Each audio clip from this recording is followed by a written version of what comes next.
اللہ الرحمن الرحیم۔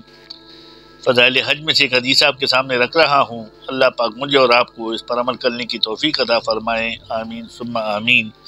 تو شروع کرتے ہیں۔ حضور اقدس صلی اللہ علیہ وسلم کا ارشاد ہے کہ جو شخص حج کے لیے جائے اور راستے میں انتقال کر جائے، اس کے لیے قیامت تک حج کا ثواب لکھا جائے گا، اور اسی طرح جو شخص عمرے کے لیے جائے اور راستے میں انتقال کر جائے، اس کو قیامت تک عمرے کا ثواب ملتا رہے گا، اور جو شخص جہاد کے لیے نکلے اور راستے میں انتقال کر جائے، اس کے لیے قیامت تک مجاہد کا ثواب لکھا جائے گا۔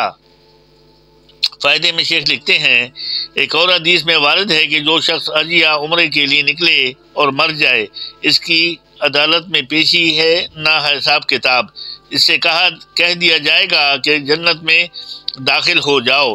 ایک اور حدیث میں ارشاد ہے کہ بیت اللہ اسلام کے ستونوں میں سے ایک ستون ہے، جو شخص حج یا عمرے کے لیے نکلے اور راستے میں مر جاوے تو جنت میں داخل ہو جائے گا، اور جو فراغت کے بعد واپس ہو اور اجر و غنیمت کے ساتھ واپس ہوگا۔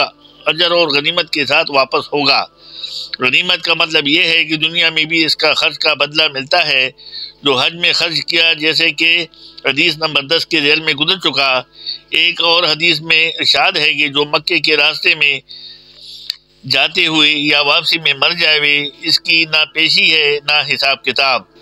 ایک حدیث میں ہے جو شخص حج یا عمرے کے ارادے سے مکے کے راستے میں مر جاوے، اس کی نہ پیشی ہے نہ حساب کتاب، وہ سیدھا جنت میں داخل ہو جائے گا۔ ایک حدیث میں ہے کہ آدمی کے مرنے کی بہترین حالت یہ ہے کہ حج سے فراغت پر یا رمضان کے روزے رکھ کر مر جاوے، یعنی دونوں حالتیں ایسی ہی ہیں کہ گناہوں سے پاک صاف ہوگا۔ ایک حدیث میں ہے کہ جو احرام کی حالت میں مر جائے گا، وہ حشر میں لبیک کہتا ہوا اٹھے گا۔ میرے دوستوں بزرگوں، کتنی زبردست حدیث ہمارے سامنے آئی ہے۔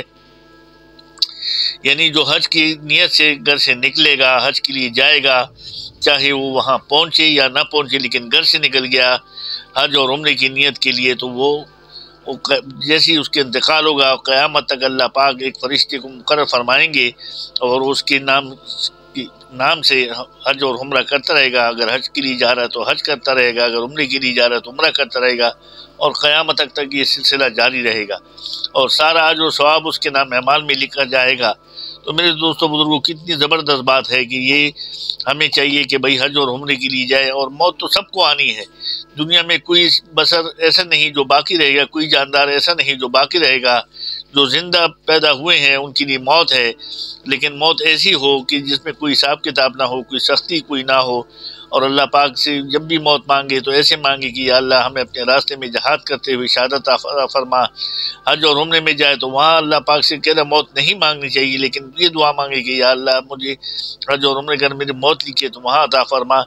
تو پھر یا رمضان کے اندر جو ہے نا، وہ کہتے ہیں کہ رمضان کے اندر تمام جنت کے دروازے اس کے لیے کھول دیے جاتے ہیں مسلمان کے لیے، اور جو دعائیں مانگتا ہے اللہ پاک قبول فرماتے ہیں۔ تو ہمیں بھی چاہیے کہ اللہ پاک تمام مسلمانوں کی یہ خواہشیں پوری کرے، اور خوش نصیب وہ لوگ ہوتے ہیں جو حج کے دوران انتقال فرما جاتے ہیں، عمرے کے دوران انتقال فرما جاتے ہیں، یا رمضان مبارک کے اندر جو ہے ان کا انتقال ہو جاتا ہے۔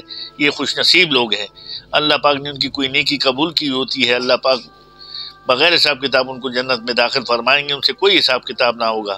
اللہ پاک مجھے اور آپ کو بھی یہ سعادت حاصل کرنے کی توفیق عطا فرمائے۔ صدق اللہ مولانا العلی العظیم۔